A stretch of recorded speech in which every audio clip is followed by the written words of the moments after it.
স্বপ্নটি দেখার সঙ্গে সঙ্গে আমার ঘুম ভেঙে গেল। আর কিছু না ভেবে একটি কোদাল নিয়ে সোজা কবরস্থানে চলে আসলাম। এসেই মাটি খুঁড়তে লাগলাম। প্রায় অর্ধেক মাটি খুঁড়েছি, এমন সময় আবার পেছন থেকে কেউ একজন বলে উঠল, হাসিব, চলে যা এখান থেকে। এইবার সাহস নিয়ে বললাম, সাহস থাকে তো আমার সামনে এসে কথা বল, এমন চোরের মতো লুকিয়ে কথা বলিস না।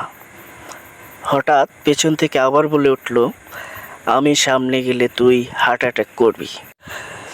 এটাই ভালো হবে, চলে যা।